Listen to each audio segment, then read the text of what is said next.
T20 world કપની મેચો ચાલી રહી છે અને જેમાં કોલંબો ખાતે રમાયેલી ભારત પાકિસ્તાનની મેચમાં ભારતે પાકિસ્તાનને હરાવ્યું ત્યારે ભારતની આ જીતનો જશ્ન વડોદરા શહેરમાં પણ મનાવવામાં આવ્યો।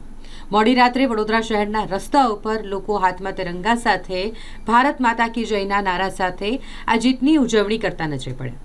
મહાશિવરાત્રિનો જશ્ન તો ચાલી જ રહ્યો હતો, પરંતુ સાથે સાથે જ્યારે પાકિસ્તાનને હરાવી ભારતે જીત હાંસલ કરી હોય તો તેની પણ ખુશી ક્રિકેટ રસિકોએ મનાવી। શહેરના ગાંધીનગર ગૃહ અને માંડવી આ તમામ જગ્યા પર સેંકડોની સંખ્યામાં ક્રિકેટ રસિકો એકત્રિત થયા હતા। ઢોલ નગારા વગાડી, ફટાકડા ફોડી અને હાથમાં તિરંગા સાથે તેઓએ જીતની ઉજવણી કરી।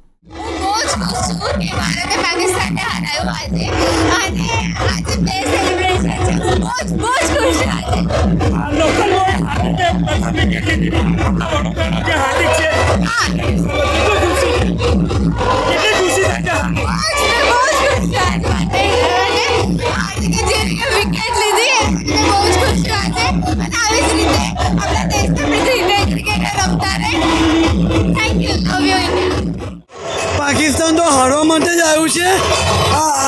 પહેલાં બહુ શરતો લગાવી હતી એમને અને વર્લ્ડ કપમાં રમવાની પણ ના પાડી હતી, બરાબર છે।